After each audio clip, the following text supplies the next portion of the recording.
As the young apothecary strolled through the bustling city streets, he decided to pay a visit to the local shopkeeper. Little did he know that the shopkeeper had encountered a new predicament.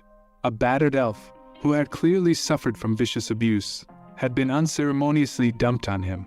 The shopkeeper, being a compassionate soul, couldn't bear the thought of keeping her. After all, she wasn't just another discarded item like the rest of the things he sold. She was a living being in need of care and nourishment. He confided in the apothecary, attempting to highlight her potential usefulness by appealing to his medicinal expertise. It seemed that, in the world of medicine, the elf could be utilized in various ways, potentially bringing in substantial profits. The elf can be chopped up and used in drugs, and he can make a lot of profit by cutting up this ragged elf who is good for nothing else. However, the apothecary knew that there was more to this ragged elf than just her potential for profit. Upon closer inspection, the apothecary realizes that the elf's condition is far worse than he initially thought. It became evident that she has lost her vision in both eyes and physically lost one of them. The rest of her body bears the cruel marks of a whip, and her nails have been brutally ripped off. It's a heartbreaking sight, and the apothecary can't help but wonder what kind of monster would subject this poor elf to such torture. Although her vision is gone, her hearing remains intact. This realization only strengthens the apothecary's resolve. He cannot simply turn a blind eye to her suffering. His dedication to the healing arts and his compassion for humanity won't allow him to walk away as if he hadn't seen anything. He knows that if he doesn't step in to protect and treat her, she may face even greater dangers in the future. She could be bought and sold countless times, subjected to unimaginable abuse that could ultimately lead to her or permanent disfigurement. The apothecary understands the weight of his decision. He knows that by intervening, he is taking on a responsibility that may come with its own risks. But he also knows that he cannot ignore the call of his conscience. With determination in his eyes, he vows to do whatever it takes to heal her wounds, both physical and emotional. This poor elf deserves a chance at a better life, and the apothecary will be the one to provide it. The apothecary looked worried as he thought hard about what to do next. His face showed that he was struggling with himself. He knew he couldn't wait any longer. He had to make a decision quickly. After all, how much space would a little elf, who seemed tired and hurt, really need? He lived all by himself, so his house had plenty of room for her.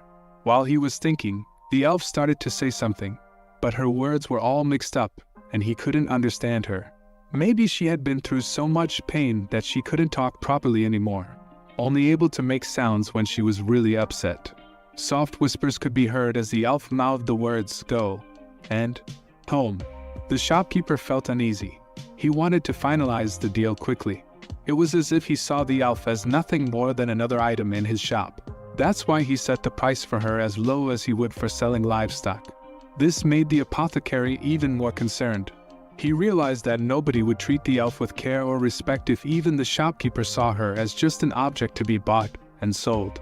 It seemed like nobody would see her as a living, breathing person, but rather just as a tool to be used and discarded. The young apothecary couldn't bear to see the elf being sold off to someone who might mistreat her. With a determined expression in his eyes, he confronted the heartless shopkeeper. He declared that he would buy her for a higher price, stating that the parts he needed for his medicines were in good condition. His willingness to pay more than the asking price hinted at his respect for the elf. He didn't want her to feel worthless. However, he insisted that the purchase remain a secret.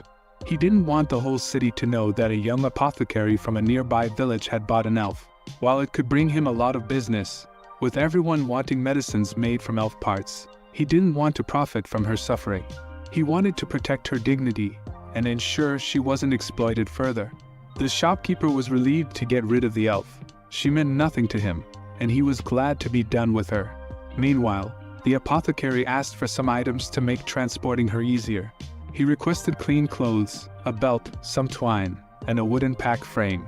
The elf remained completely unresponsive throughout, not reacting even when he changed her clothes, wrapped her with the belt, and secured her to the wooden pack frame. It seemed that carrying her like this was the only way to protect her from the curious stares of others.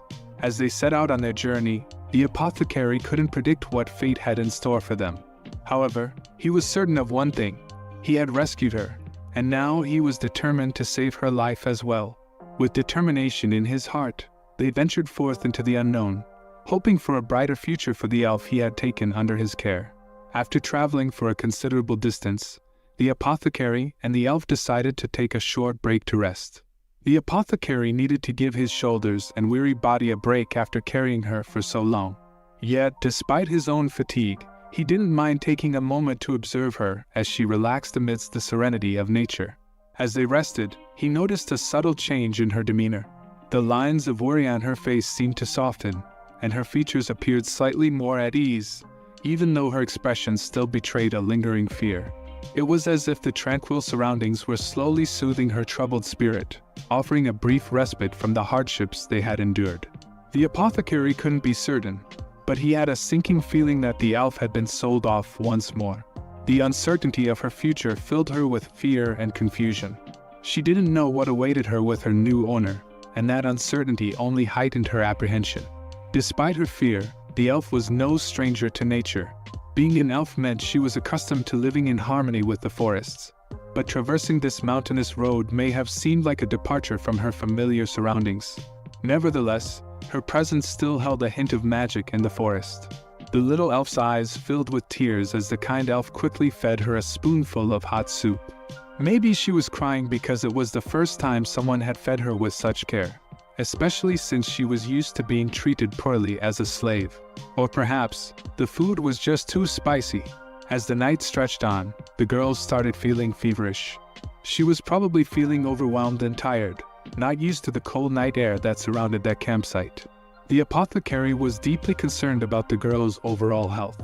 He feared that the infection in her wounds might worsen, possibly leading to the amputation of some of her limbs. It wasn't fair that she should suffer such consequences, especially when none of it was her fault. Life had been incredibly unfair to her, and he couldn't bear to see her lose any more.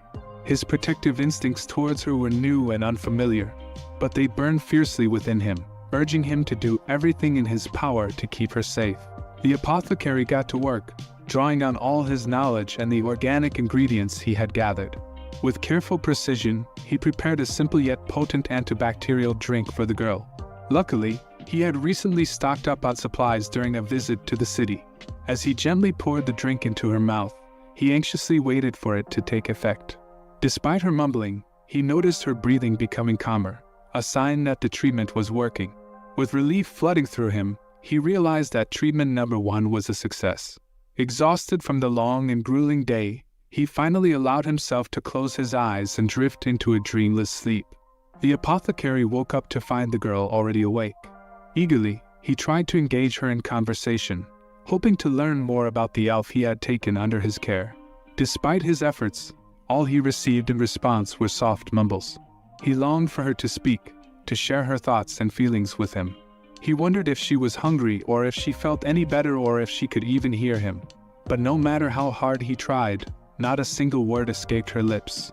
They had been together for almost a day now, yet there hadn't been a single meaningful conversation between them.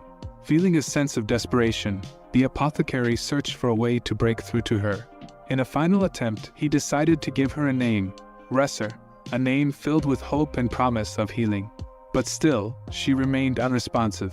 Disheartened, the apothecary realized that he had missed his chance. Despite his efforts and his hopes, Reszurre remained silent, trapped in her own world of silence and mystery. The apothecary couldn't help but wonder if Reszurre could understand him, or if she would ever regain enough strength to remember her original name. Only time would tell. Yet, despite the uncertainty, he found solace in the fact that she was no longer nameless. Giving her a name was the first step in making her realize that she deserved far better treatment than what she had endured. As they continued their journey down the winding road, the apothecary spotted the first sign indicating their destination. Finally, they arrived at the village where his workshop awaited. The long journey had come to an end, marking the beginning of a new chapter filled with challenges and uncertainties. For both the apothecary and Reszurre, this journey was just the beginning of a longer and more arduous one. Together, they would face whatever trials lay ahead, supporting each other through the hardships that awaited them in the days to come. Upon reaching the workshop, the apothecary's first priority was to give Reszurre a bath.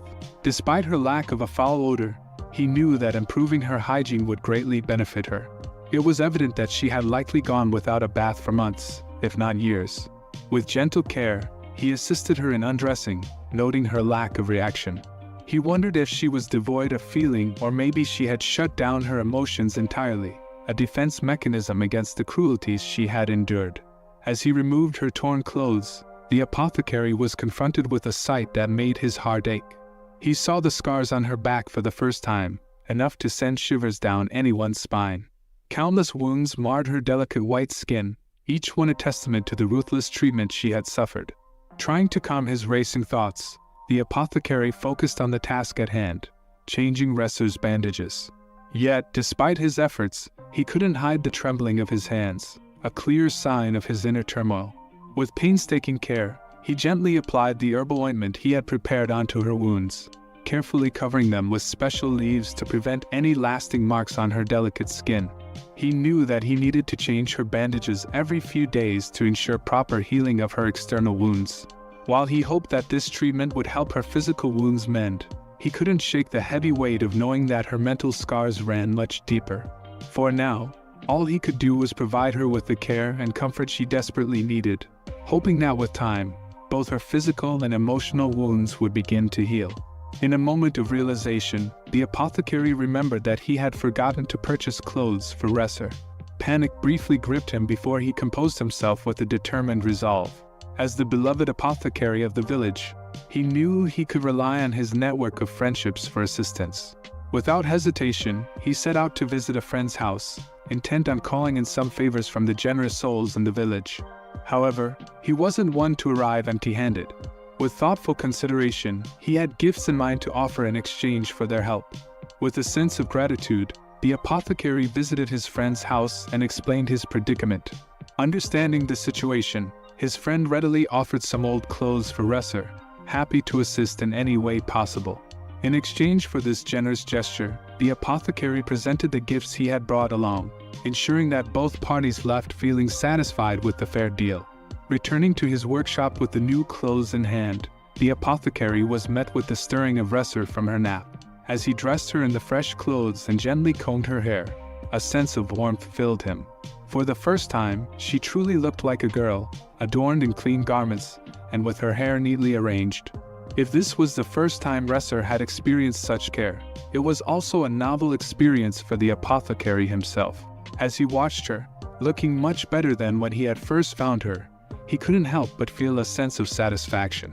As the weight of exhaustion pressed down on him, the apothecary finally realized just how sleep-deprived he had been over the past 2 days. Despite the progress he had made with Reszurre, he knew he deserved a few hours of much-needed rest. Suppressing his overwhelming drowsiness, he focused on feeding Reszurre her dinner. However, halfway through the meal, Reszurre began trembling, causing the apothecary to worry if she was feeling too cold or too hot.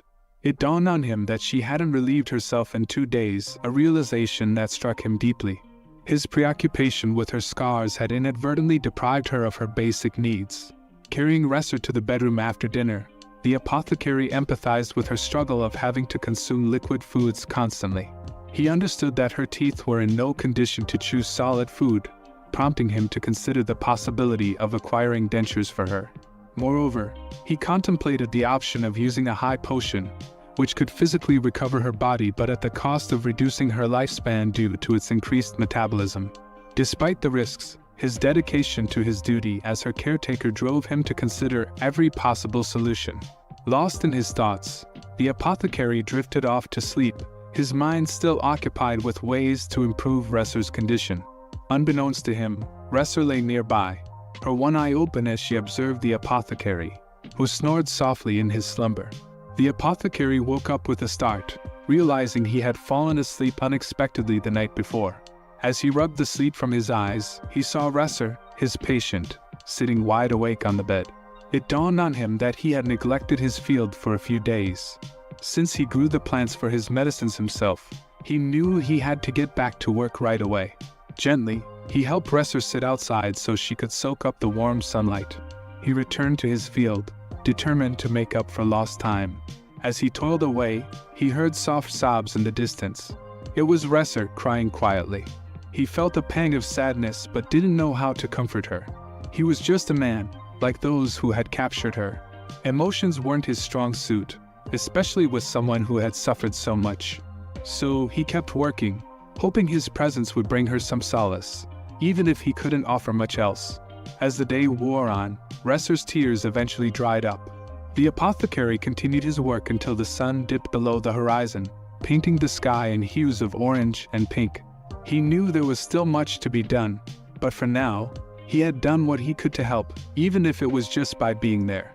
The apothecary had to reopen his store to make ends meet, ensuring there was enough food for both himself and his patient, Reszurre.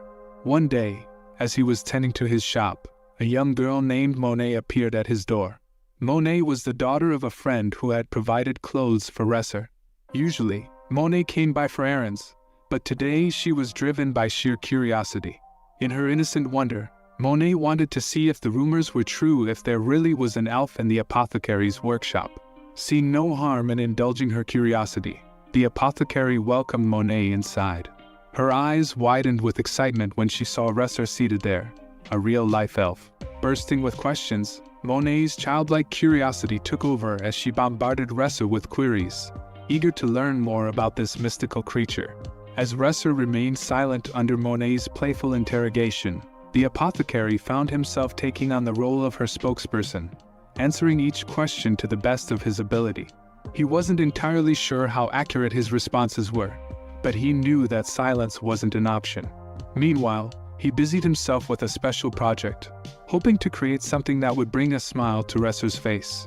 Though he doubted its quality, he reasoned it was better than nothing. Suddenly, Reszurre found herself adorned with a flower crown, courtesy of Monet's playful whims. The sight made Monet giggle, as she playfully declared Reszurre to be the apothecary's bride. The word bride caught the apothecary off guard, and he quickly dismissed the notion, explaining to Monet that Reszurre was simply his patient. Yet, he couldn't help but feel grateful for Monet's warmth and childlike innocence, which brought some joy to Reszurre's otherwise somber existence. Despite knowing that Reszurre's chances of regaining her sight were slim, the apothecary remained determined to help her. He had some drops that might aid in her recovery, though he understood that it would take time. In the meantime, he resolved to care for her skin and administer the eye drops diligently, hoping for even a small improvement in her condition. Ensuring Reszurre had nourishing and easily digestible food was a top priority for the apothecary. He carefully prepared meals that would be gentle on her stomach, knowing that proper nutrition was crucial for her health. Additionally, he made sure to give her regular massages and repositioned her to improve blood circulation, understanding the importance of keeping her comfortable and mobile. Meanwhile, he diligently worked on crafting her dentures, consulting library books to ensure he got the sizing just right. Reszurre endured days of adjustments as he fine-tuned the fit, but she bore it with patience, trusting in his expertise. Finally, after much effort, the apothecary succeeded in creating the perfect set of teeth for Reszurre. It was a moment of triumph for him, as he could finally cross this task off his list. Feeling the weight of Reszurre's worsening condition, the apothecary knew he couldn't face this challenge alone. Reluctantly, he reached out to a friend for help, recognizing that it was the only option left on the table. As he pondered the implications of seeking assistance, his thoughts were interrupted by the unexpected arrival of the local cattleman. Grateful for the apothecary's assistance with his lower back troubles, the cattleman had come bearing a gift of meat as a token of his appreciation. Touched by the gesture, the apothecary accepted the offering graciously. He knew that preserving a portion of the meat would provide sustenance for the days to come, while cooking the rest would offer a comforting meal for himself and Reszurre. As the apothecary pondered how to seek help for Reszurre, he decided to reach out to an old friend. With limited options for communication, he relied on the messenger crow, knowing its swift flight could deliver his message with speed. With a sense of hope, he released the crow into the sky, carrying his plea for assistance. Days passed, and the apothecary and Reszurre resumed their routine while they awaited a response. Amidst the quiet, Monet's visits brought some joy to Reszurre, and the apothecary noticed signs of her responsiveness returning, a glimmer of progress in her recovery. However, their hopes were shattered when Reszurre suddenly fell ill, her condition deteriorating rapidly. Fever, spasms, bloodshot eyes, and redness on her chest indicated a grave sickness. Drawing on his knowledge, The apothecary recognized the symptoms as those caused by the bite of an obsidian spider, a venomous creature. Watching Reszurre coughing up blood, he realized with horror that she had been poisoned, the effects slowly ravaging her body. Determined to save her, the apothecary sprang into action, his mind racing as he sought a cure for the deadly poison coursing through Reszurre's veins. Time was of the essence as he worked tirelessly, praying for a miracle to spare Reszurre from a tragic fate. As the apothecary raced against time to save Reszurre from the deadly venom of the obsidian spider, his mind raced with thoughts of who could be behind such a cruel act. With no concrete knowledge of the creature in the village and limited awareness among city folk, suspicion fell upon one person, Reszurre's previous owner. Realizing the urgency of the situation, the apothecary wasted no time. He swiftly cleansed Reszurre's stomach, administering herbs known for their detoxifying properties. With each dose, he urged her to cling to life, refusing to let go under any circumstances. In a moment of grim discovery, a pill-shaped object emerged from Reszurre's body, coated in gastric juices. However, it wasn't a medical pill at all. Instead, it was a thick husk adorned with ancient writing and a curse mark. The apothecary's heart sank as he realized the sinister nature of the object. It seemed that Reszurre's previous owner had cast a malevolent curse upon her, a haunting reminder of the suffering she had endured. Reflecting on Reszurre's journey, from the depths of her injuries to the venom now coursing through her veins, the apothecary vowed to fight for her survival with every ounce of strength he possessed. Determined to defy the cruel intentions of her past, he resolved to give Reszurre the chance at a new life, free from the shadows of her dark past. As the apothecary struggled to contain the boiling rage within him, a fierce determination took hold. With Reszurre's life hanging in the balance, he knew he had no choice but to push aside his emotions and focus on his duty as a healer. Gathering his resolve, the apothecary set out into the wild in search of the elusive ingredients needed to concoct the antidote. It was a perilous journey, fraught with danger at every turn, but he pressed on, fueled by the urgency of Reszurre's plight. Along the way, he enlisted the help of Monet and her mother Annette, entrusting them with the care of Reszurre in his absence. They readily agreed, understanding the gravity of the situation. Before departing, the apothecary imparted instructions to Monet and Annette on how to tend to Reszurre should her condition worsen. He provided them with the knowledge and tools they would need to support her in his absence, their determination matching his own. After 2 days of arduous searching, the apothecary returned triumphant, his arms laden with the precious ingredients needed to create the antidote. With steady hands, he set to work, combining the dragon fang, herbs, and a small amount of the spider's venom to form the life-saving injection. With each careful step, he drew closer to the moment of truth, where the antidote would be the difference between life and for Reszurre.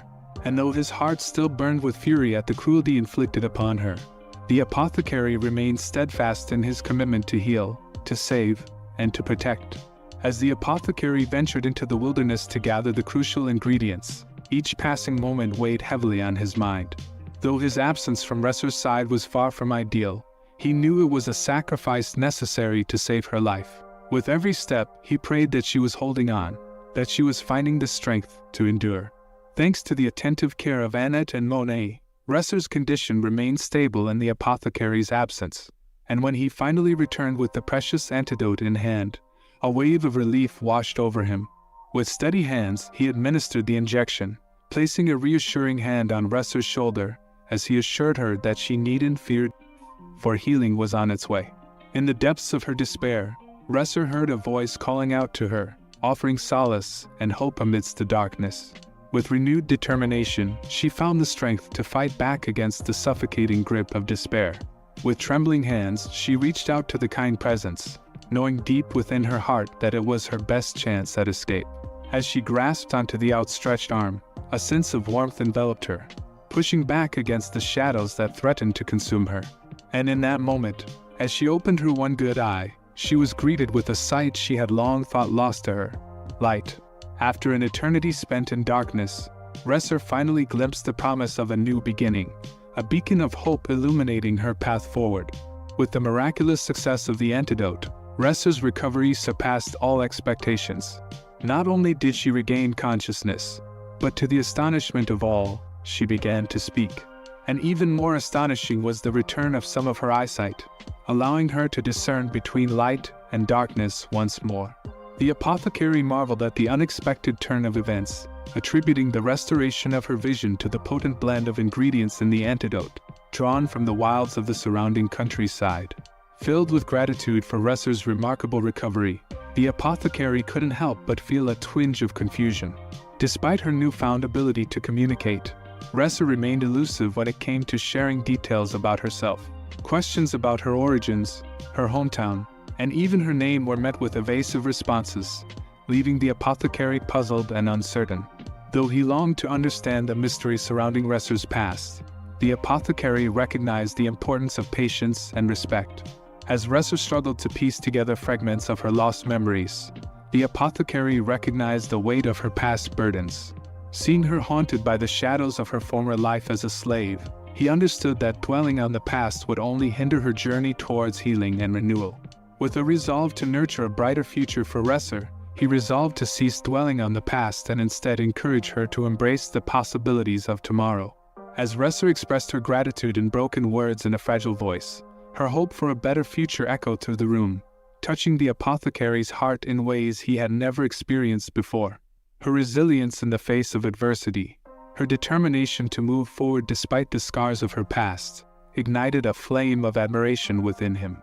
Reflecting on the profound impact Reszurre had on his life, the apothecary couldn't help but marvel at the depth of their connection. In her presence, he found a sense of purpose and renewal, a reminder of the transformative power of compassion and empathy.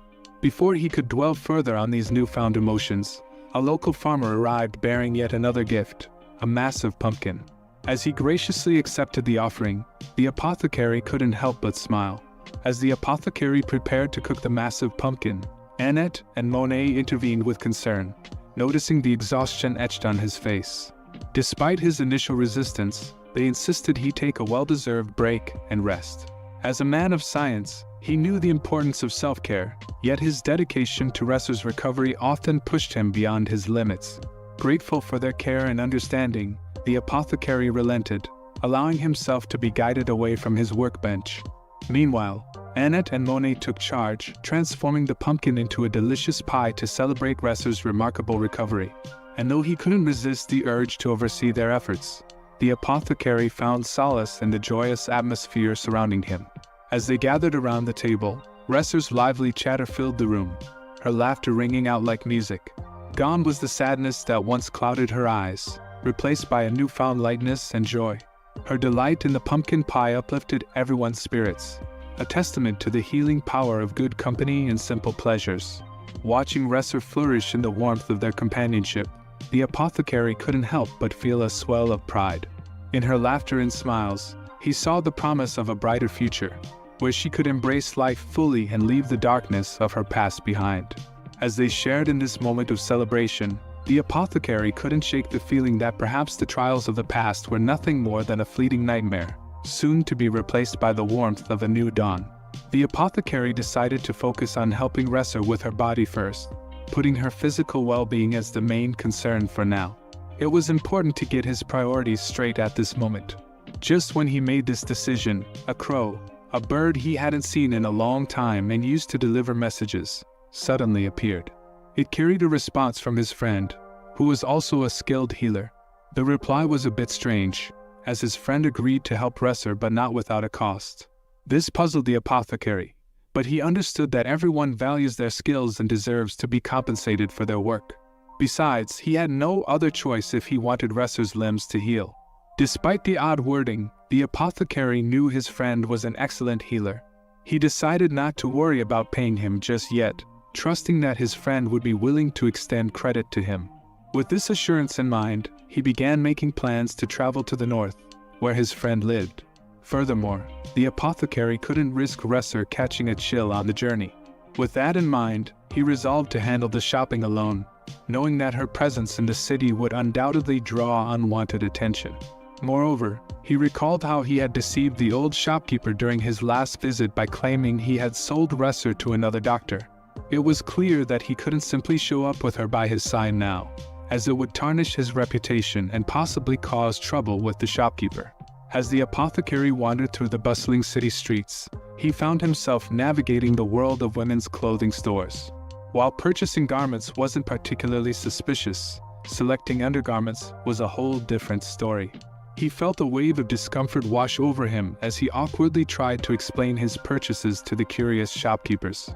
Despite his attempts to pass off the items as gifts for a female relative, he could sense the disbelief in their eyes. Even if they bought his story, he knew he'd never shake off the memory of their strange stares. Desperate to escape the awkwardness, he focused on loading his horse with the bags of clothes and provisions. The added weight slowed the horse's pace, but determinedly, he urged it forward, eager to return to his workshop. Despite the burden of the day's events, he finally made it back, relieved that the ordeal was over.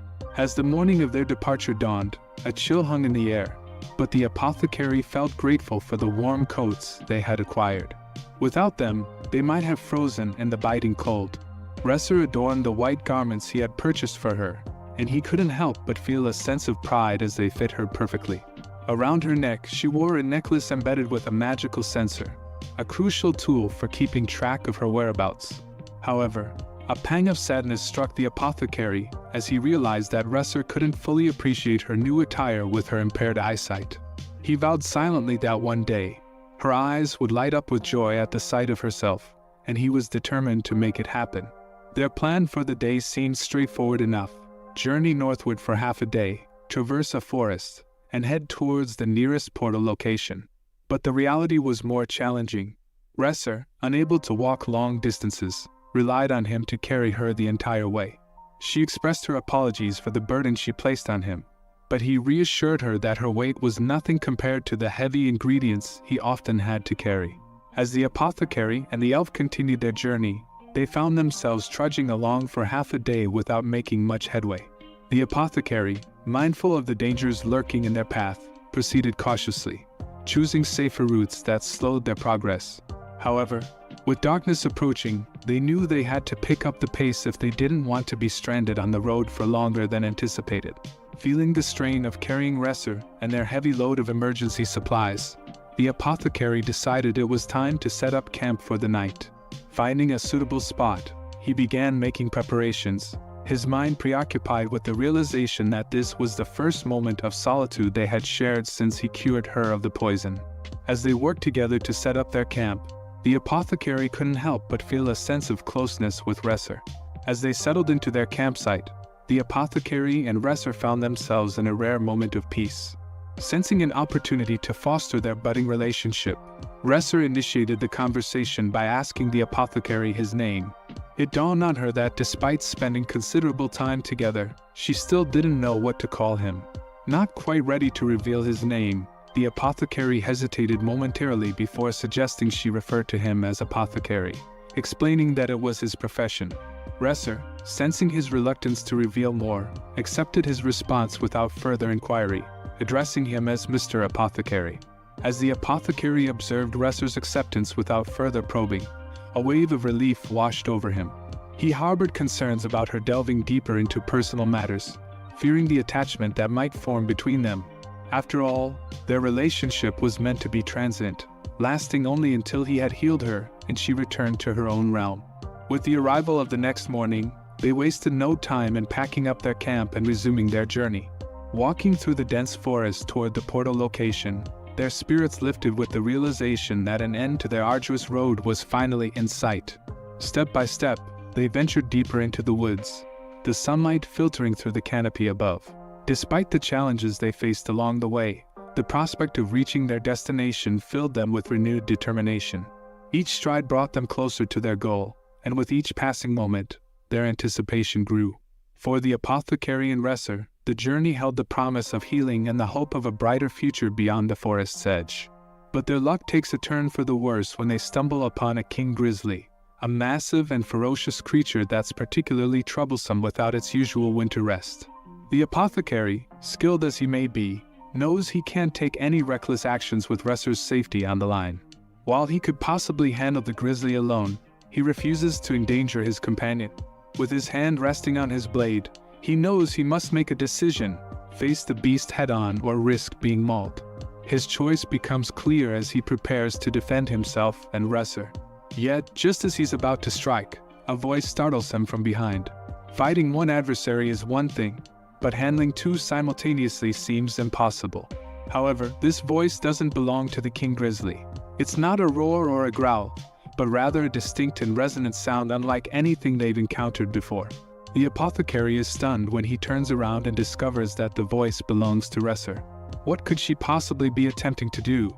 His questions are swiftly answered when the bear, upon hearing her voice, suddenly calms down and retreats into the bushes, leaving the pair unharmed.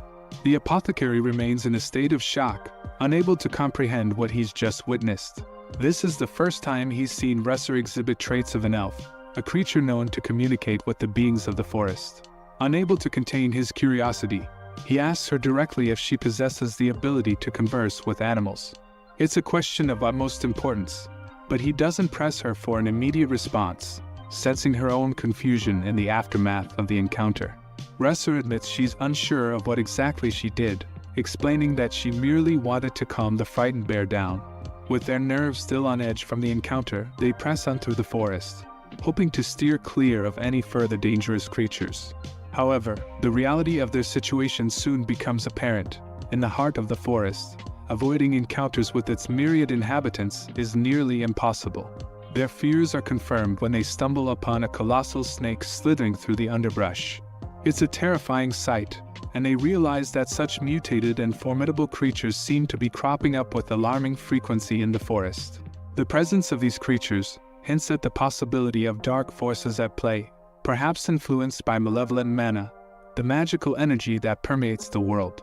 The apothecary's mind races with theories about the enormous snake, contemplating its potential threat to nearby villages. Despite their initial reluctance to confront the creature, he realizes they can't simply ignore the danger it poses. Setting Reszurre down gently, he consumes a potion to bolster his strength, feeling the effects course through his veins. But strength alone won't suffice against such a formidable foe. Drawing his blade, he infuses it with the power of vibration magic, enhancing its potency for the battle ahead. With a determined resolve, he charges at the mutated serpent, wielding his newly fortified weapon. The clash is fierce, but with skill and strategy, he manages to bring the colossal snake down in a matter of minutes. Though not unscathed, the apothecary assesses his wounds and finds them manageable, relieved that they're not life-threatening. Determined to put the encounter behind them, they press onward, eager to leave this strange road and its dangers behind as quickly as possible. Concerned about the potential complications from the snake's venom, the apothecary administers himself an anti-venom injection, prioritizing preventive measures over treatment. As a seasoned healer, he understands the importance of taking precautions. Their journey finally leads them to the valley city of Calga by the second evening since departing from the workshop. Despite facing various obstacles along the way, they've managed to make good time. However, their ultimate destination lies beyond Calga, where the nearest portal awaits. Knowing that teleportation isn't suitable for everyone and fearing Reszurre's susceptibility to its effects, the apothecary decides they'll find lodging in the northern city, where they'll be teleported to. While portals offer a convenient mode of travel, they come at a steep price. Consequently, they're primarily utilized by nobility and government officials, as peasants often lack the means to access them easily. The apothecary knows a lot about the issues with getting the right permission to use the portal. They also know that the people who work there are often not very friendly and are mostly interested in making money, even if it means dealing with difficult customers and accepting bribes. It seems like the apothecary doesn't really trust these workers, but they're willing to use their desire for money to help themselves. When they get to the portal office, they meet one of the workers who seems to be very critical and is looking at Reszurre with a mean look on their face. After a few minutes of not saying anything, the worker says he won't help Reszurre because she belongs to a species with long ears. The apothecary couldn't believe what he was hearing and tried to reason with the operator, explaining that Reszurre was just a patient in need of treatment. But the operator remained stubborn, insisting that he could still tell she was an elf by looking at her skin color, eyes, and hair. However, he added that there was a way around it. They could obtain a special goods transport permit, albeit at a higher cost. Shocked and furious at the discrimination against other species that had become common around 80 years ago, the apothecary felt a surge of anger. But above all, he knew that Reszurre needed her treatment, and he refused to let anyone stand in the way just because of her race. He would never allow her to be treated like an object. His frustration became evident as he demanded that the operator find a way to bypass all the paperwork. The operator could sense the dangerous edge to the apothecary's anger, so he quickly relented and agreed to let them pass through the portal without any further delay.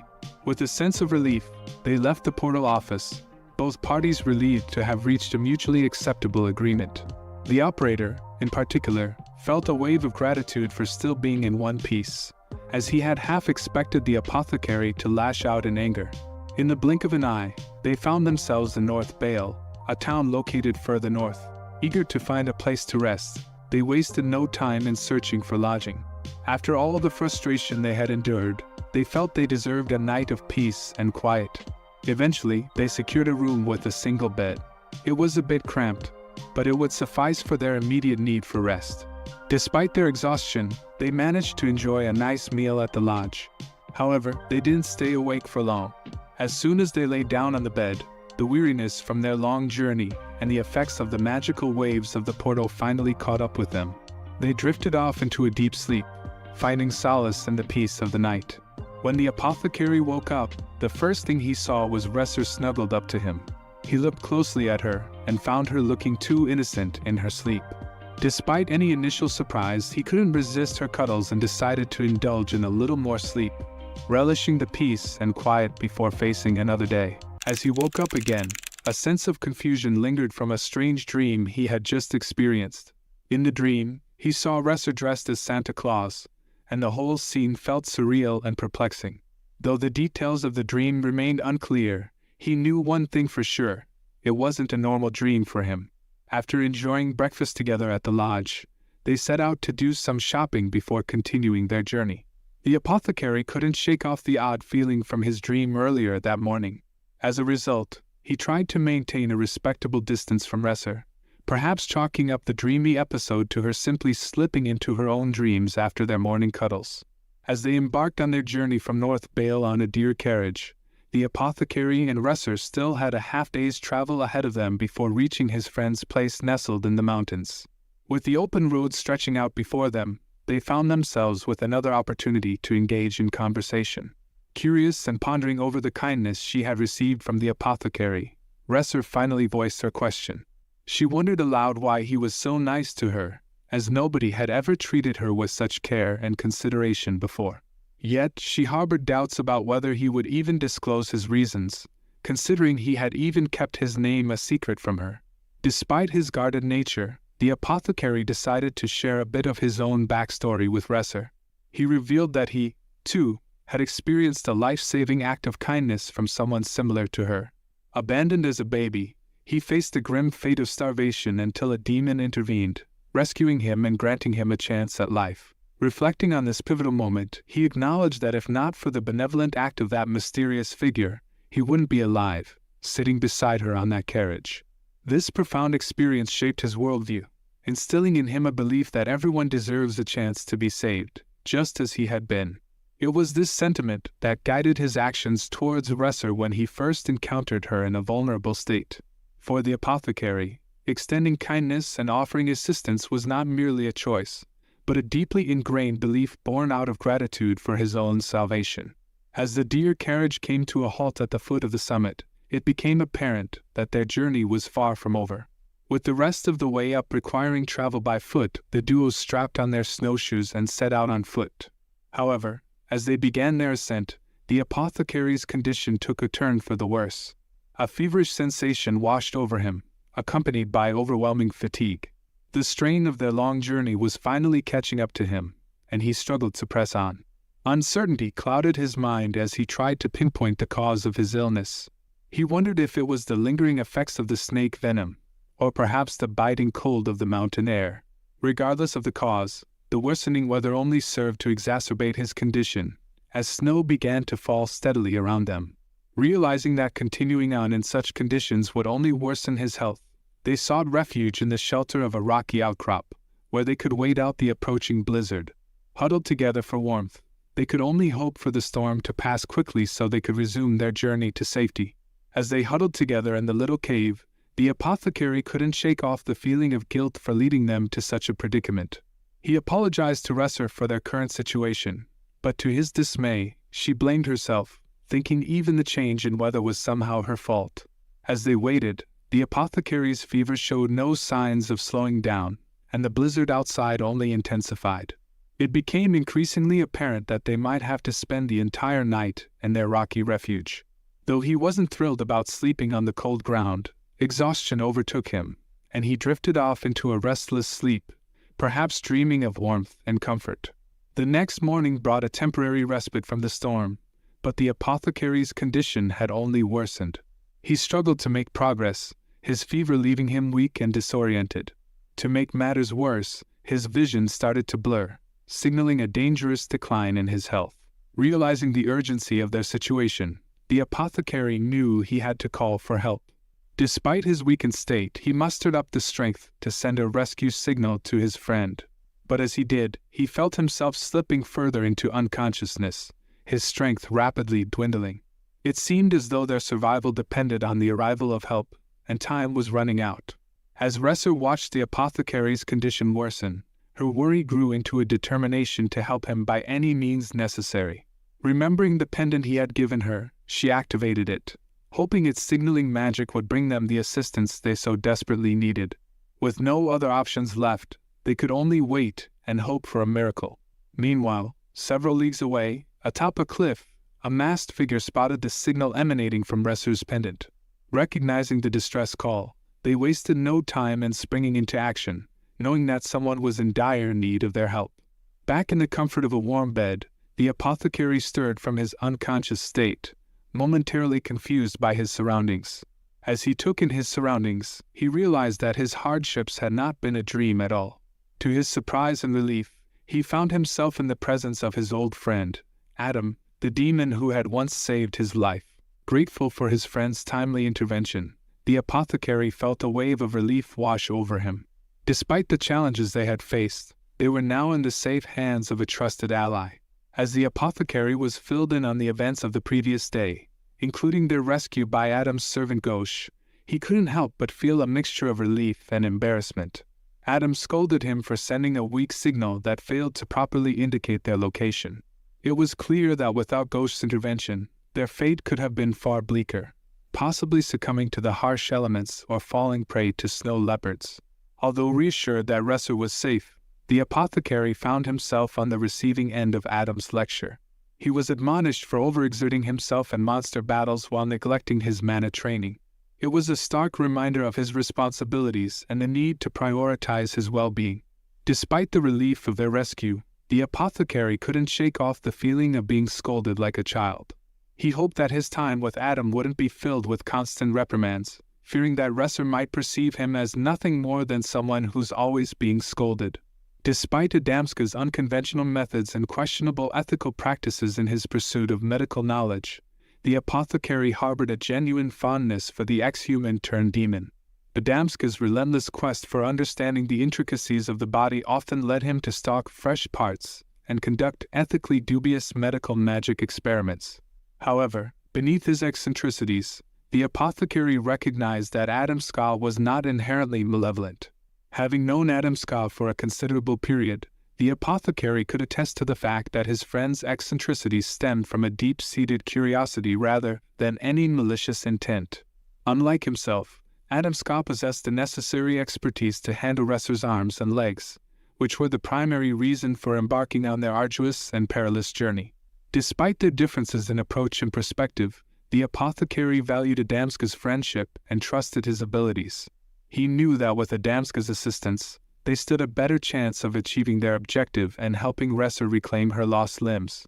Adam expressed relief upon seeing the apothecary safe and sound, but he wasted no time in getting down to business, inquiring about the money.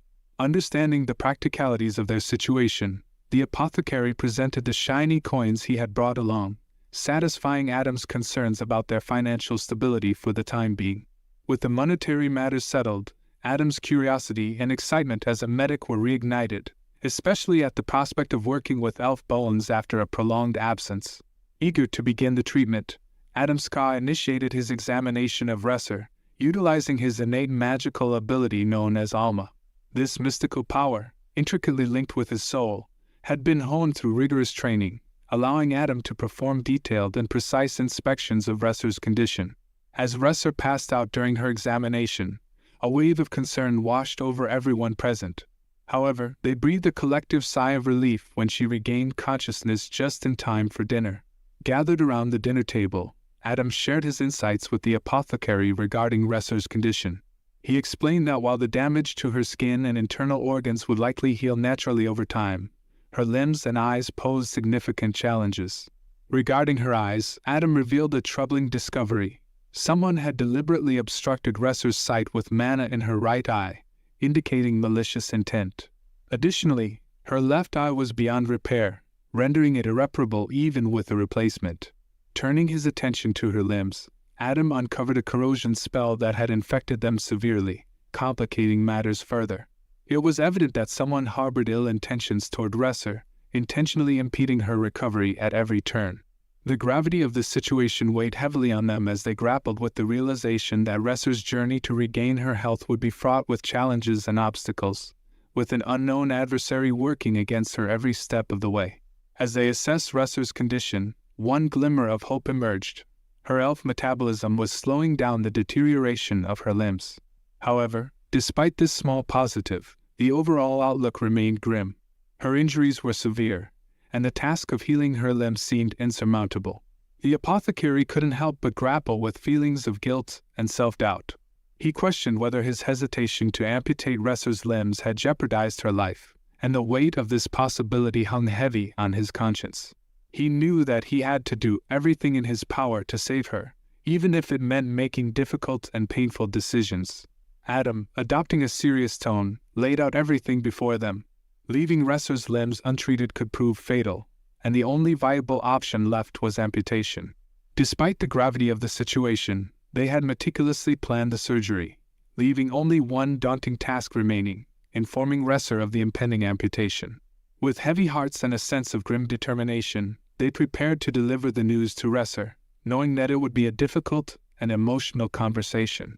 However, they were resolved to do whatever it took to ensure her survival, even if it meant making the sacrifice to save her life. As Adam instructed the apothecary to waste no time in delivering the news to Reszurre, he also expressed his need to speak with her privately about something important. Understanding the urgency of the situation, the apothecary hurried towards Reszurre's room, his heart heavy with the weight of the impending conversation. Meanwhile, Adam set off to search through his collection of spare limbs, hoping to find ones that matched Reszurre's size and specifications. Despite Adam's demonic nature, the apothecary couldn't help but wonder if it was normal for him to have such a collection. Nevertheless, he trusted that Adam's intentions were genuine and that he would find a suitable replacement for Reszurre. As the apothecary entered Reszurre's room, he couldn't help but notice the peaceful expression on her face as she lay in bed. Despite the gravity of the situation, she greeted him with a smile, expressing relief at seeing him okay. With a heavy heart, the apothecary relayed Adam's message, explaining the necessity of the surgery and the lack of alternative solutions. Reszurre listened in silence, her expression betraying a mixture of fear and determination. After a moment of reflection, she gathered her courage and expressed her readiness to undergo the surgery, placing her trust in him. Despite her attempt to appear strong, the apothecary noticed the subtle trembling of her shoulders, a sign of the immense emotional strain she was under. He admired her resilience and strength, recognizing that beneath her delicate exterior, Reszurre possessed a fierce spirit that had carried her through countless challenges. He couldn't help but feel a sense of gratitude towards Reszurre for her bravery and resilience. Despite the daunting task ahead, he found solace in the knowledge that they would face it together.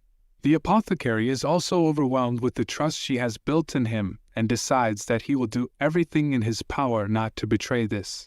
The big moment is coming closer, and Adam, who's helping out, finally finds the perfect arm and leg for Reszurre. He's been searching through his stuff and finally gets what he needs. Then comes the part where they make Reszurre go to sleep for the surgery. They use something called anesthesia, which makes her sleep really deeply. They also tie her arms and legs to keep them still. Before they start cutting, they make sure everything is super clean. They clean all their tools really well to keep Reszurre safe. Reszurre lies down, all ready for the surgery. She gets the anesthesia, and then the two men begin. One of them uses a special knife that vibrates to cut off her old limbs. It might sound scary, but they're really careful and make sure it doesn't hurt her. The other guy is busy connecting her new limbs, making sure they fit just right. Reszurre wakes up a little bit during the surgery. She looks around, feeling kind of dazed and confused. The apothecary feels really relieved that the anesthesia is working. He knows how awful it would be to feel all that pain from getting your limbs cut off. Luckily, Adam knows what he's doing. He's done this kind of thing before, so the apothecary starts feeling hopeful that Reszurre will be okay. As the surgery goes on, the apothecary watches Adam work. He's amazed at how well Adam handles everything. Adam seems to know exactly where to put the nerves and bones, almost like magic. Plus, the limbs he picked out for Reszurre look good on her. They don't make her look scary or anything. But then, the apothecary notices something strange. Adam keeps talking to himself and giggling while he works on Reszurre's limbs. It's kind of weird, but the apothecary decides not to say anything. He figures Adam must have his reasons. They leave Reszurre to rest for a while, giving her time to wake up slowly. When she finally opens her eyes, she's really happy that the surgery is over. But things feel a bit strange to her, like everything is lighter than usual. She can't feel her new limbs yet, and she knows she might have to deal with some pain for a while. But she's just so relieved that all the bad stuff is gone now. Reszurre learns that she has to do some special exercises to help her nerves and mana channels get back to normal. It sounds like a lot of work, but she's willing to do whatever it takes to feel better. Adam says his job is done now. He can't stick around to take care of Reszurre all the time. The apothecary realizes that Reszurre is his responsibility now, but he's okay with that. He's grateful to Adam for doing such a great job with the surgery, even if it cost a lot of money. Money isn't the most important thing to the apothecary anyway. After the surgery, they decide to stay at Adam's place for a while. The apothecary needs to rest up and recover from all the hard work he's been doing. Plus, they want to keep a close eye on Reszurre's condition, which can be pretty unpredictable. While they're staying at Adam's mansion, he keeps the apothecary busy with chores. He's basically making him clean the whole place, even the cold storage area. But the apothecary doesn't mind at all. He feels like he owes Adam a lot for helping with Reszurre's surgery, so he's happy to do whatever he can to help out. During one of their regular checkups on Reszurre, the apothecary asks her about her dentures. They seem to be bothering her a bit, but she says she's okay. The apothecary gets really excited when he sees her fingers moving. It's a sign that her nerves are starting to wake up, even though she still can't feel anything with them. Reszurre isn't as excited as he is though. She's still unable to feel any sensations in her fingers, and it's frustrating for her. But the apothecary sees it as a hopeful sign. He believes that if they keep doing their exercises, she'll eventually be able to move her new arm like it's supposed to. As the days go by, Reszurre's nerves start to reconnect, which is a really good sign. It's decided that it's time for them to head back to the apothecary's workshop.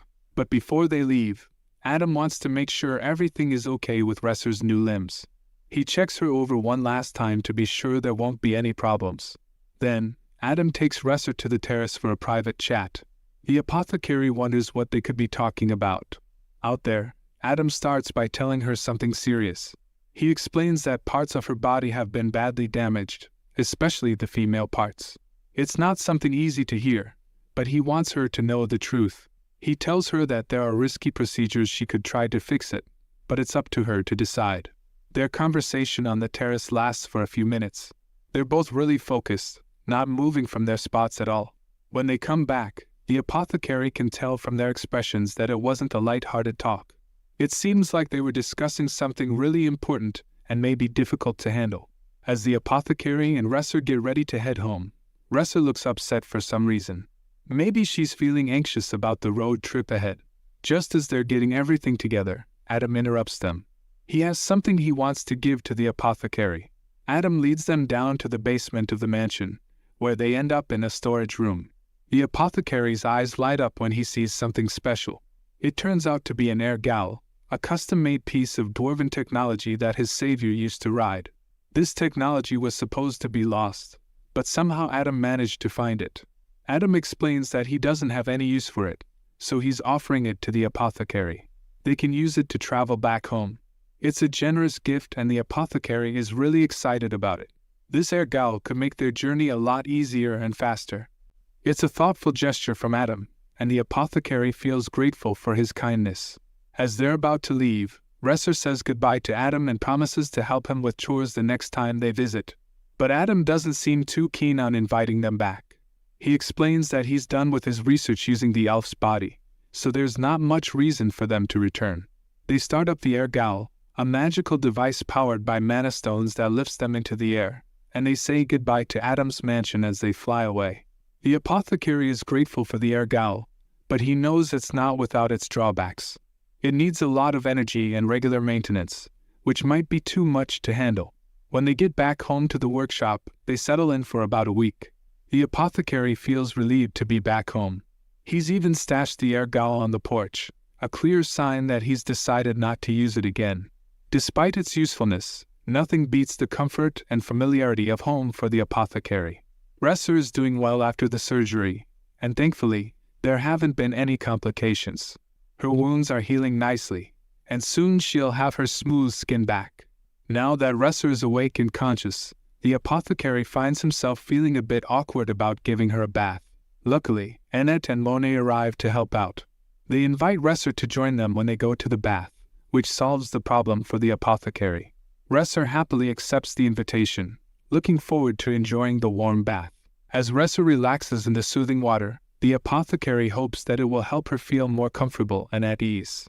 He's grateful to Annette and Monet for their help and relieved that Reszurre is able to enjoy a moment of relaxation during her recovery. Annette and Monet decide to stay for dinner with the duo after helping Reszurre with her bath. It's a cozy evening, and everyone enjoys each other's company. Reszurre's scars look better, and it's clear that the bath was a good idea. The apothecary applies some healing salve to her wounds, hoping it will help them heal even further. He's determined to help Reszurre move past her old appearance, wanting her to feel confident and comfortable in her own skin again. Another task on the apothecary's agenda is cutting Reszurre's hair. He may not be a professional hairstylist, but he knows it's important for her to reclaim her identity. Reszurre had grown out her bangs to hide her face, but now there's no need for that anymore. Additionally, he's made her an eye patch to protect her sunken left eye. As he carefully trims her bangs and adjusts the eye patch, Reszurre starts to look like a normal girl again, even with the pirate-like eye patch. The apothecary hopes that these changes will help her blend in more and avoid attracting unwanted attention from the villagers. It's a small step towards her feeling more like herself again, and he's glad to be able to help her on this journey to recovery. With Reszurre on the road to recovery, the apothecary can finally return to his usual routine. He's eager to get back to work, not just because he enjoys it, but also because he needs to attend to other patients who can pay for his services. His long vacation is over, and he's ready to dive back into his work at the workshop. During the day, the apothecary busies himself with his patients, providing medicines to those in need and attending to various ailments. Meanwhile, Reszurre spends her time outside, connecting with nature and absorbing mana from the atmosphere to replenish her magical reserves. As a magical elf, mana flows throughout her body, and this natural environment helps her recharge. After work, the apothecary assists Reszurre with her limb exercises. He's determined to accelerate her recovery, so he uses a combination of electric and vibration magic to stimulate her muscles. It's a painful process for Reszurre, but it's necessary for her progress. Despite the pain, there's a newfound determination in Reszurre's eyes. It's a determination the apothecary has never seen before. It seems she's no longer resigned to a meaningless fate. Instead, she's embracing the chance for a better life, and the apothecary is committed to helping her achieve it. Together, they'll overcome the challenges ahead. As the days pass, the apothecary and Reszurre continue their recovery exercises, facing both good days and tough ones. Some days, they make progress and feel like they're moving forward. Other days, it feels like they're stuck in place, with no improvement in sight. But through it all, they refuse to give up hope. During this time, Reszurre has been working hard on her speech. Her words have become much clearer, and they're able to have real conversations now, even though her memories are still fuzzy. In one of their sessions, the apothecary decides to focus on Reszurre's wrist and elbow movements, hoping to restore her ability to move freely and flex her joints. As Reszurre tries to bend her wrist, something unexpected happens. Her hand starts to glow with magical energy. The apothecary is taken aback by this development. Reszurre is actually using magic with her hands now, and it feels surreal for him to witness it. It's a promising sign of her progress and a reminder of the magical potential within her. With this newfound ability, they're one step closer to her full recovery, and the apothecary is filled with renewed hope for the future. Reszurre explains to the apothecary that her glowing hand was actually an attempt to surprise him, but she couldn't control her magic when he held her hand for the first time. It seems that the physical contact triggered something magical within her, causing her magic to reveal itself without her intending it to. She seems quite happy about this mistake, indicating that there was something more than just magic at play during their touch. In fact, Reszurre shares that she gained control of her hand earlier that morning. The first thing she did was practice channeling magic through her newly recovered hand. After being unable to use her hands for so long, being able to wield magic once again must be a remarkable feeling for her. It's clear that Reszurre has missed the sensation of magic at her fingertips, and now that she can use it freely, she's filled with excitement and joy. The apothecary is amazed by Reszurre's rapid progress in her recovery and feels a swell of pride for her dedication to her exercises. Her determination has driven her to achieve so much in such a short time, and he couldn't be happier for her. Amidst their excitement, a delivery arrives from the local craftsman. The apothecary eagerly opens it and is delighted to find that his order is just as he imagined. With a smile, he asks Reszurre to try it out, revealing that the mysterious object is a wheelchair. He explains that he ordered the wheelchair to better prepare them for any future travel plans. Carrying Reszurre on his back for entire journeys is impractical and exhausting, so the wheelchair will make their travels much smoother and more efficient. The apothecary can hardly believe how perfectly the wheelchair has turned out, especially since he provided the sketch for it. It's an imitation of something he had seen in the capital, and having it made by a specialist ensures its durability. He's confident that it won't break anytime soon, and he's excited for Reszurre to enjoy the freedom and fun of moving around in it. Reszurre is naturally curious about the wheelchair with wheels, though she understandably harbors some apprehension until she's fully convinced it won't pose any danger to her. But as she grows accustomed to it, she'll likely come to appreciate the newfound mobility and freedom it offers, once assured of its safety. Meanwhile, the apothecary notices that the dentures he crafted for Reszurre are starting to become loose. Knowing the importance of her dental health, especially for her eventual return home and the recovery of her lost memories, he decides to make new ones for her. Removing the old dentures turns out to be a messy process, but the apothecary manages it skillfully. Then, with careful hands, he fixes the new dentures in her mouth, hoping they'll provide a secure and comfortable fit. Considering her dental needs, the apothecary decides to prepare a dinner that's easy to chew, mindful of Reszurre's comfort. As the dinner is served, Reszurre eagerly begins to eat with her own hands, demonstrating the progress she's made in regaining control of her movements. The apothecary watches her with a mixture of pride and nostalgia, realizing that she now has the ability to feed herself after months of him assisting her. It's a bittersweet moment for him. Reszurre particularly enjoys the fish paste that the apothecary has prepared, savoring each bite with delight. The apothecary is pleased to see her enjoying the meal, knowing that his culinary skills have brought her joy. Despite the challenges she still faces, Reszurre's happiness at being able to feed herself is evident, and it brings a sense of fulfillment to the apothecary. Even though Reszurre doesn't have full control of her hand yet, she's able to move her arm enough to feed herself with some assistance.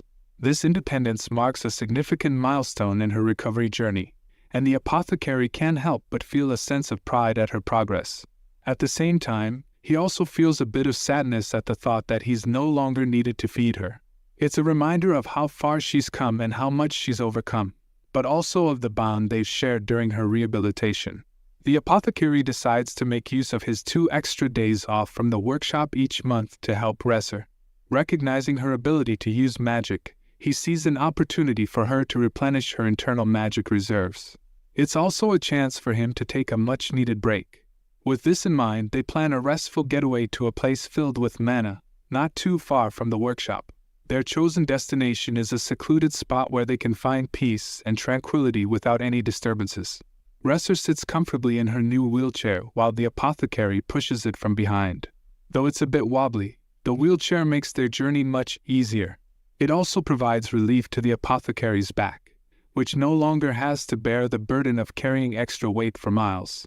As they travel, the apothecary can't help but feel grateful for this opportunity to spend quality time with Reszurre and help her recharge her magical energy.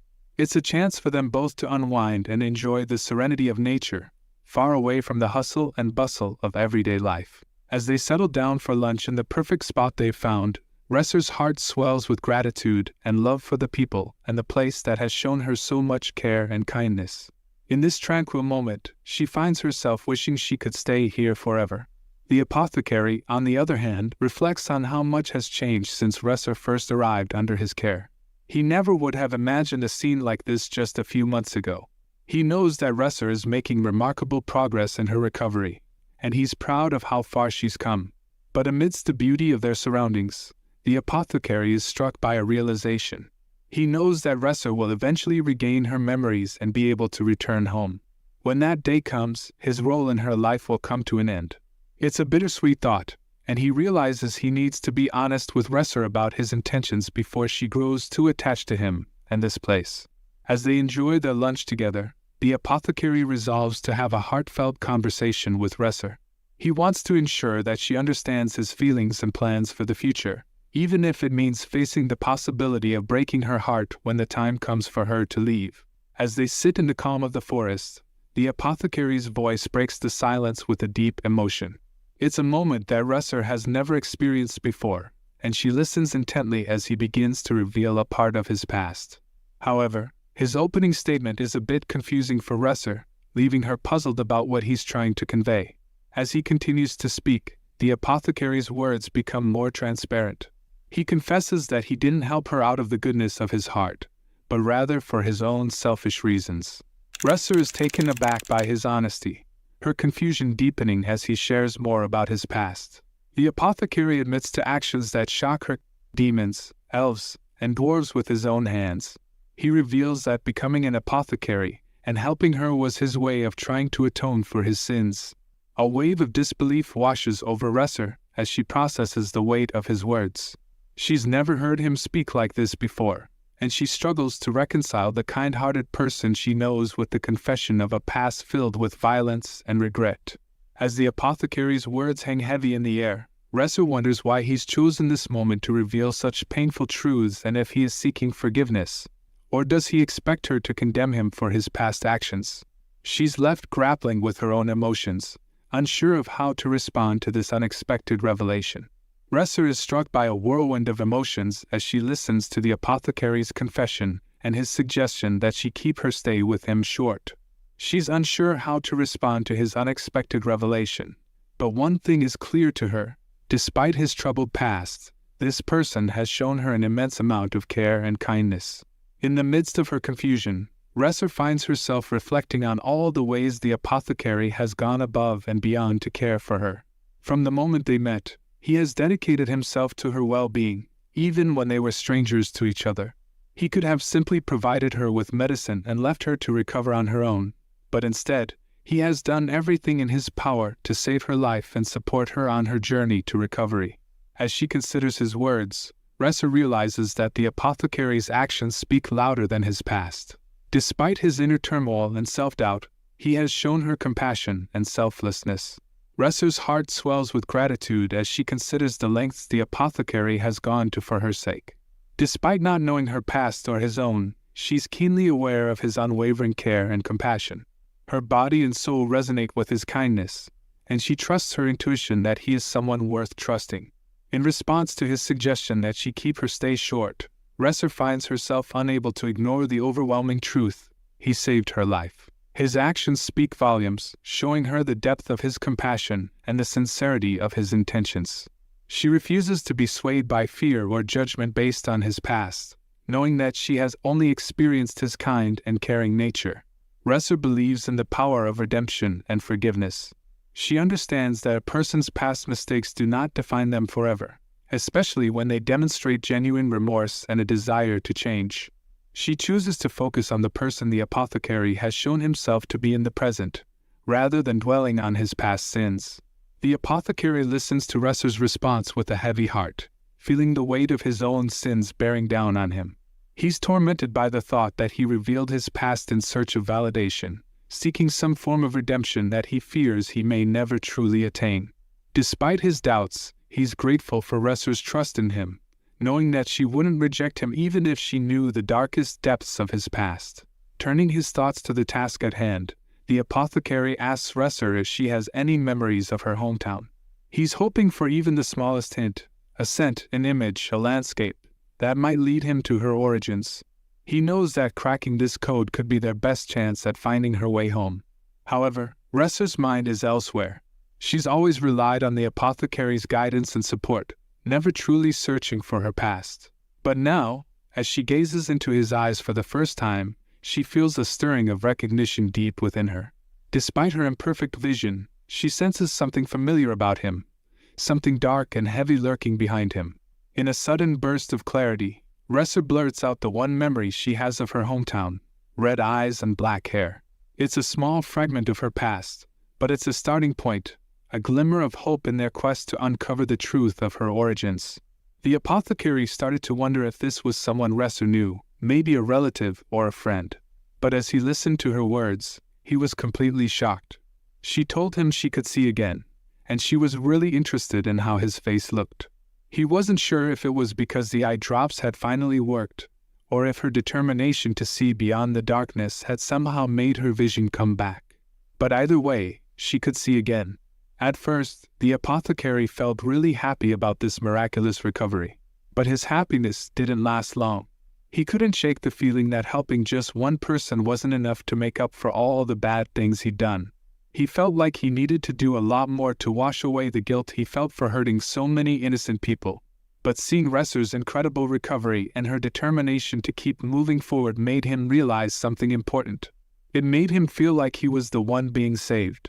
In that moment, he felt the relationship between them changing, even if it was just a little bit. After getting their mana recharge, the apothecary and Reszurre returned to the workshop. The apothecary thought it was about time to show Reszurre around since she hadn't actually seen the place before, despite living there for a few months. He pointed out the shelves where he kept his medicines, and Reszurre finally got to see the views she used to imagine when her vision was still dark.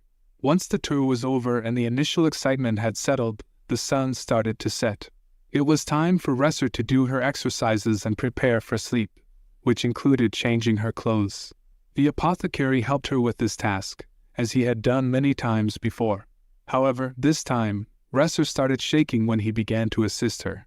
She was sweating a lot, feeling embarrassed, even though the apothecary didn't realize it. He thought she was shaking because of some mental problem, not because she was embarrassed or blushing. He concluded that if they wanted her to be able to move on her own, they'd have to get her a left arm and a right leg, but that required a lot of funds. The apothecary needs to find a way to make money, while Reszurre needs to keep up with her leg exercises. They've been continuing their leg exercises together, along with the arm exercises she's been learning to move her new legs. But it's clear that she's not going to be dancing around the house anytime soon, as her complete recovery is still a long way off. Deciding to push Reszurre a little further, the apothecary introduces some advanced motions during their exercise session. He helps her try standing up and sitting down to stimulate her thigh muscles while providing support. However, the session starts off with an unexpected twist when the apothecary loses his balance while supporting Reszurre. They both end up tumbling to the ground, with Reszurre landing on top of him. Feeling completely embarrassed, Reszurre finds herself uncomfortably close to the apothecary's face, a situation they'd never been in before. For a few seconds, they both stay frozen in place, exchanging apologies and blushing cheeks as they realize the awkwardness of the situation. Rumors and news travel fast, especially in the apothecary's village. Everyone has heard about Reszurre regaining her eyesight, and this wonderful news is celebrated by all. Among the first visitors to offer their congratulations are Annette and Monet. Annette, the little girl, is bursting with excitement to meet Reszurre, so much so that her mother has a tough time convincing her to make a detour to pick up something for the elf. Reszurre is sitting outside on the patio when the apothecary leads Annette and Monet to her. The elf instantly recognizes her old friends and is delighted to see that they brought a bouquet for her. Monet shares that they gathered the flowers themselves, especially for Reszurre, now that she can see again. Reszurre knows that the flowers themselves are ordinary, but the sentiment behind them is incredibly deep and touching. The apothecary is keenly aware that Reszurre's recovery has been possible because of the efforts of Annette and Monet, who have been there for her throughout. Reszurre is overjoyed with all the attention and love she's receiving, and her smile shines brighter than ever. As the evening progresses, the duo joins Annette and Monet in preparing dinner together.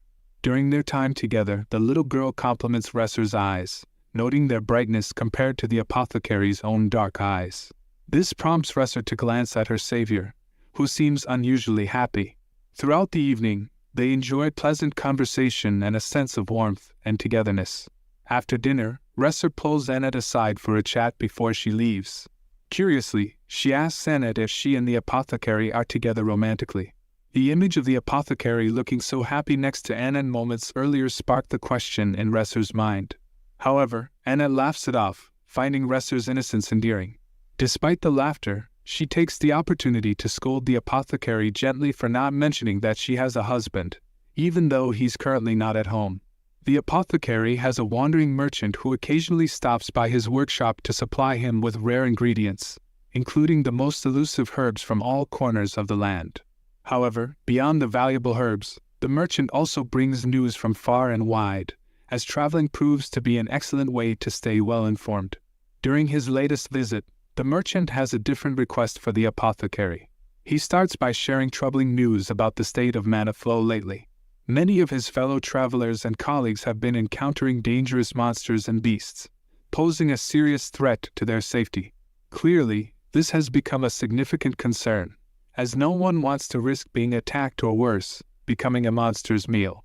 The apothecary can relate to this danger firsthand, recalling the harrowing experience of being attacked by a grizzly bear while traveling in the mountains with Reszurre. The merchant's news serves as a reminder of the ongoing dangers lurking in the world, prompting the apothecary to consider what actions might need to be taken to ensure everyone's safety in these times. The merchant cuts straight to the point with his request, wondering if the apothecary has any sort of beast repellent. The apothecary, instead of offering a simple spray, devises a more effective solution. He concocts a mixture of tobacco and herbs that emit an unpleasant odor to beasts, deterring them from approaching. However, this request triggers a memory in the apothecary's mind. He recalls the remarkable moment when Reszurre used her voice to calm a bear they encountered on their journey to Adam. He's left wondering how she managed to stop such a massive creature with just her voice. The memory of that encounter with the old king grizzly remains vivid in his mind, and he finds himself unable to resist his curiosity any longer. He wants to ask Reszurre how she did it, but it seems that this ability came to her instinctively rather than something she consciously possessed. When he finally gathers the courage to ask her, Reszurre responds in a way that surprises him. She explains that the bear was actually afraid of the apothecary himself. She describes his voice as cold, resembling a sharp blade, and suggests that the bear sensed his aura of determination and perhaps even a hint of bloodlust. Reszurre explains that she simply wanted to reassure the bear, letting it know that it was safe and no harm would come to it. The apothecary agrees, acknowledging that if an animal is afraid, there should be a way to communicate that no harm is intended. Perhaps, he muses, he could create a magical tool for this purpose, reducing the risk of encountering aggressive bears in the future. His mind springs into action immediately. He recalls ancient ruins that contain traps replicating the scream of a mandragora. He wondered if he could create something similar that mimicked Reszurre's voice on demand. With this tool, he could pacify beasts whenever necessary. However, he realizes that he'll need to incorporate vibration magic, as this idea revolves around sound. Though he's never used vibration magic for this purpose before, he's determined to give it a try. After all, there's always a first time for everything. Excitedly, the apothecary shares his plan with Reszurre and asks for her help. She eagerly agrees, unable to contain her excitement at the prospect of assisting him. When he presents her with a stone, she's a bit puzzled, wondering if she's supposed to sing into it.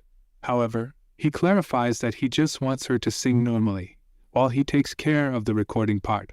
Together, they conduct their experiment, with Reszurre singing and the apothecary recording her voice onto the stone. Once they're finished, the apothecary sets the stone aside, now containing the recording of Reszurre's song.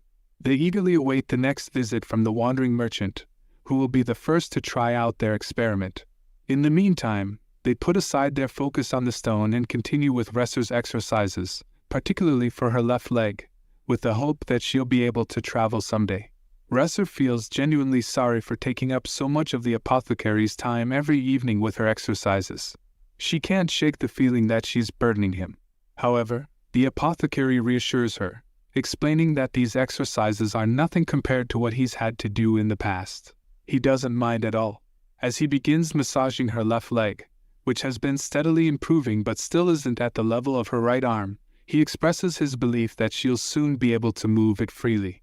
He looks forward to the day when she won't depend on him as much, though he insists that he doesn't mind helping her at all. Reszurre's sense of guilt begins to fade as she realizes the depth of the apothecary's care and support. The apothecary's train of thought about Reszurre's potential need for a crutch is abruptly interrupted by Reszurre herself. Observing her determination to say something after their exercises, he invites her to sit down and talk. Sensing her uncertainty, he initiates the conversation with a few trivial questions to ease into the discussion. There's a momentary pause in the conversation before Reszurre gathers the courage to express her thoughts. Meeting his gaze directly, she begins by acknowledging his unwavering care for her. However, she expresses her desire to reciprocate by being useful to him in other ways, beyond just singing into a stone. She proposes helping him out in his workshop. This proposition leaves the apothecary feeling conflicted and confused. He has always viewed Reszurre as a patient, and the idea of her assisting him in his work feels foreign. However, he's also aware of her remarkable recovery and regained control over her movements. Perhaps, he realizes, it's time to reassess their dynamic and recognize Reszurre as more than just a patient in need of care. After Reszurre expresses her desire to help in the workshop, the apothecary is faced with a decision. Despite her progress and recovery, he wonders if she's offering out of a sense of obligation rather than genuine readiness. He doesn't want her to feel indebted to him for her treatment. Thus, he gently explains to her that while he appreciates her offer, it would be easier for him to agree if her body had fully recovered. He acknowledges her current limitations, knowing she can't yet use her magic or limbs effectively. He expresses his reluctance to give her work when she's still in a state of partial sickness. Although he feels sorry for turning her down, he believes it's the right decision for her well-being. He assures her that he'll work towards the day when she's fully capable, promising to involve her in his work when that time comes. Reszurre, determined to improve both her health and her skills, undergoes a significant shift in attitude. She begins doing as much as she can without his assistance, displaying an unstoppable determination. Despite his reservations, the apothecary continues to offer help with potentially risky activities. However, Reszurre stops asking for assistance altogether, her face set with determination as she actively seeks tasks she can accomplish independently. For example, she practices manipulating mana, imagining it flowing from her fingertips into objects like flowers, as she works to regain her magic permanently. Her relentless dedication to improvement leaves the apothecary both impressed and proud. 4 months have swiftly passed, and the apothecary finds himself in his workshop, engrossed in preparing the next batch of recording stones for delivery to the wandering merchant. Suddenly, he hears Reszurre's voice from the kitchen.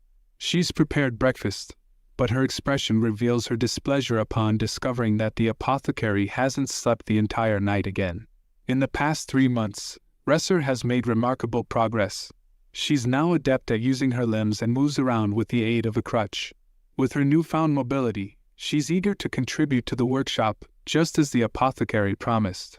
Despite her initial frustrations with his sleeplessness, she's determined to support him as much as she can. Later that night, the apothecary takes a moment to express his gratitude to Reszurre for her assistance. Coming from him, this acknowledgement of her hard work means a lot, and it brings a genuine smile to Reszurre's face. With this heartfelt compliment, Reszurre finally feels a sense of peace settling over her, allowing her to drift off into a restful sleep. The apothecary reflects on how helping a single elf girl couldn't erase his past mistakes, but it was something he felt compelled to do. Now, as he observes Reszurre's remarkable recovery and her invaluable assistance in his work, the memory of the ragged elf he once was feels like a distant echo. Reszurre's mobility has improved significantly, but the apothecary worries about her safety and believes she could benefit from artificial limbs. Fortunately, the popularity of the recording stones featuring her singing has provided them with the financial means to afford such prosthetics. Their sales have generated enough money to make this dream a reality. As they prepare to travel once more, the apothecary feels reassured knowing they won't encounter the King Grizzly again, thanks to the air gaul they now possess. After 4.5 days of travel, the apothecary and Reszurre finally reach the Dwarven city of Valston, renowned for its exceptional metalworking. Despite the apothecary's concerns about his old friend's lack of response to his letter, he decides to seek out the blacksmith, Madruli, at the forge. Upon finding Madruli at the forge, the apothecary faces a daunting challenge, convincing her to craft the artificial limbs for Reszurre. Despite Madruli's strong dislike for elves, the apothecary knows she's the only one skilled enough for the task. He spends the next few days trying to sway her opinion. However, Madruli's attitude begins to change when she sees Reszurre walking around and engaging with everyone in the city, displaying a childlike wonder and curiosity about Dwarven technology. Slowly, she begins to warm up to the elf. Realizing that the artificial limbs will require strong power sources, the trio decides to repurpose the engine of the air gaul to assist them in this endeavor. As they prepare to depart from Valston, the apothecary marvels at Madruli's impeccable craftsmanship, finding the artificial limbs to be beyond satisfactory for Reszurre's daily needs. Despite their depleted funds, he harbors no complaints, content in witnessing Reszurre's newfound ability to walk beside him with ease. Leaving the air gaul in Madruli's capable hands, they opt for a portal to return home. The apothecary finds solace in their penniless state, knowing that the expense was worth it to see Reszurre finally mobile. During their journey back, the apothecary overhears whispers about the recording stones they've been selling. However, the conversation takes an unexpected turn as the individual speaks of rumors surrounding the stones' origins. According to this person, the stones are believed to come from a priestess in the East who possesses the power to subdue animals and magical beasts. The apothecary's mind is consumed with concern over the rumors he heard, even after returning home to the workshop. He worries about the potential consequences these rumors could have for himself and Reszurre. Deciding it may be best to delay giving the next batch of stones to the merchant, he contemplates his next move. However, his thoughts are abruptly interrupted by the arrival of an elf at the workshop. It's clear that this visit is not friendly. The elf exudes an unmistakable aura of hostility. Sensing the intruder's intense bloodlust, the apothecary swiftly moves to defend himself. Despite the intruder's aggression, he manages to overpower her. Reszurre rushes to their side upon hearing the commotion, and to the apothecary's surprise, the intruder's animosity dissipates in Reszurre's presence. As the tension subsides, he loosens his grip, allowing the intruder to approach Reszurre. In a sudden turn of events, the intruder breaks down in tears and embraces Reszurre. It's revealed that the intruder is none other than Idria, Reszurre's long-lost sister. Idria had been searching for her sister ever since Reszurre disappeared from their village years ago. As Idria and the apothecary sit down to talk, they both express remorse for their earlier hostile actions, acknowledging their childish behavior. With tensions eased, Idria reveals her true identity as Lemuria Shera Osplum and shares that she hails from a tribe of proud forest-serving bowyers. However, the mood quickly turns somber as Idria discloses her mission: to apprehend the criminal responsible for sharing a secret elven technique with humans. Reszurre, still unable to recall her past, sadly admits to Idria that she unknowingly spread the secret technique of the elves. Idria's expression shifts to one of deep pain as she grapples with the gravity of the situation. She informs Reszurre that, as difficult as it may be, she is duty-bound to bring her back for trial for disclosing the sacred elven secret. As the weight of the situation sinks in, the apothecary realizes that he cannot let Reszurre bear the blame alone for his actions. He volunteers to accompany them to the trial and offer his testimony, acknowledging his responsibility for leaking the secret elven technique. However, Idria informs him that outsiders like him aren't allowed to leave once they enter the village. Despite this obstacle, the apothecary remains resolute in his decision. He made a promise to cure Reszurre, and he won't abandon her now. Determined to protect Reszurre from unjust harm, he decides to join them on their journey, even if it means putting himself at risk. Reszurre is deeply moved by the apothecary's selfless act of kindness. With their plans set, they prepare to depart the following morning alongside Idria. As the morning sun rises, Reszurre can't help but feel a twinge of sadness knowing that their departure may mark the end of their time in the place she had grown to consider home. Saying goodbye to familiar surroundings and cherished memories weighs heavily on her heart. Idria arrives as planned, revealing their mode of transportation, an unusually large griffin named Grim. Reszurre is both amazed and apprehensive at the prospect of flying on the back of such a magnificent creature. Grim exudes strength and confidence, seemingly unfazed by the additional weight of 3 adults and their luggage. With everyone aboard, Grim takes to the skies, his powerful wings propelling them forward. As they soar through the air, Reszurre, the Apothecary, and Idria are unaware of the looming presence of another individual who has managed to track their location through the stones the Apothecary has been selling. This mysterious figure's intentions remain unclear, but there's an ominous air about him, suggesting that his arrival may spell trouble for Reszurre and her companions.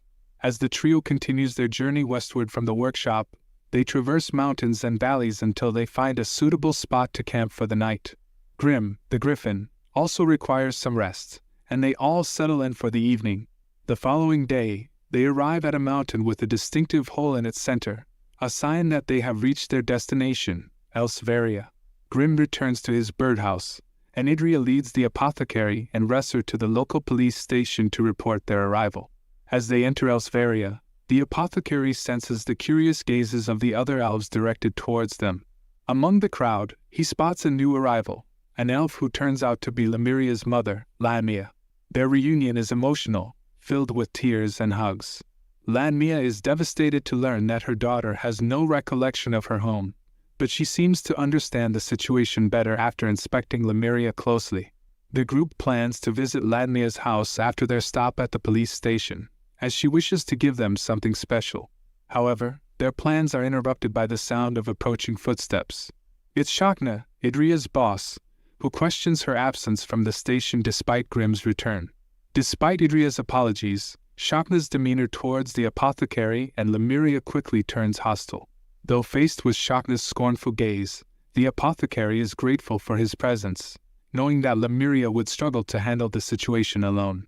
As Shakna delivers his harsh verdict, sentencing Idria and the Apothecary to for their association with a human, shock and disbelief wash over them. Idria, in particular, is stunned by the severity of the punishment, never expecting her reunion with her sister to end in such tragedy. Feeling the weight of the situation, the Apothecary chooses to surrender, recognizing that attempting to flee would only escalate the danger for everyone involved. Despite his own apprehension, he harbors a glimmer of hope, knowing he has a few tricks up his sleeve for the right moment. For now, though, he and Lemuria accept their fate with a heavy heart, resigned to their impending doom. Led away to the police station, their steps heavy with resignation, they prepare to face the consequences of their actions. The duo finds themselves unexpectedly imprisoned in separate cells, without any questioning, and it's Idria who personally locks their doors. After a few days of confinement, their home is attacked by individuals harboring a deep hatred for elves. Shakna, the chief of police, becomes their first target due to his past actions. In a surprising turn of events, Idria releases the Apothecary and Lemuria from prison amidst the chaos of the attack. However, among the attackers, Lemuria recognizes her old kidnapper, and the sight triggers a rush of memories.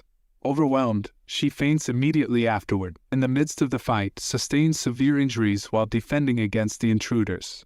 When Lemuria eventually regains consciousness, she discovers a latent power within her right arm, a manifestation of her high elf magic.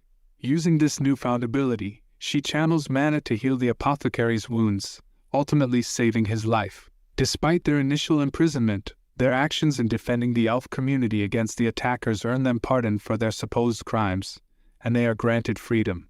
Furthermore, Lemuria makes the decision to leave her home behind and accompany the Apothecary on their journey. As a parting gift, Lemuria's mother presents her with a memento from her late father, a precious elf tear. This tear is revealed to be a crucial ingredient for a potent potion, known as the High Potion, which Adam, their ally, informs them about. However, creating this potion requires specialized equipment and knowledge, requiring another visit to Adam's abode. If all goes according to plan, This high potion holds the potential to restore Lemuria's body to its original state, effectively healing all of her internal damage and ailments. After drinking the high potion, a surge of energy courses through Lemuria's body, and she feels the transformative effects of the potion take hold. Overjoyed by the success of the potion, she embraces the apothecary tightly in her excitement. In this moment of happiness, Lemuria expresses her desire for the apothecary to call her Reszurre, as a reminder of everything he has done for her. Seizing the opportunity, the apothecary decides to finally reveal his true feelings to Reszurre. With heartfelt sincerity, he professes his love for her and asks her to stay with him as his partner forever. Overwhelmed with emotion, Reszurre reciprocates his feelings, declaring her love for him as well. In a tender moment, they share a kiss, sealing their newfound love. As life moves forward, new challenges arise. One day, Idria uncovers the identity of the noble who had bought Reszurre from the kidnappers, inflicting harm upon her and cursing her. With determination, Idria ensures that the noble faces appropriate consequences for his actions. Upon hearing this news, Reszurre feels a sense of closure, knowing that justice has been served and she can finally let go of the past. With their past troubles behind them, Reszurre and the apothecary find peace and contentment in their settled life together.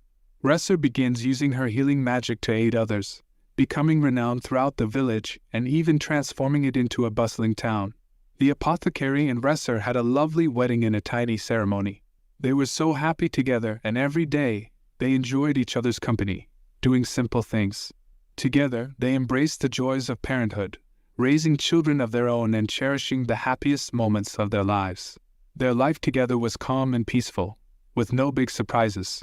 But one day, something unexpected happened. It was New Year's Eve, a special night filled with excitement and celebration. The apothecary couldn't believe his eyes when he saw Reszurre lying on the bed, wearing some very surprising clothes that were a bit naughty. Despite the initial shock, they ended up having an amazing New Year's celebration together.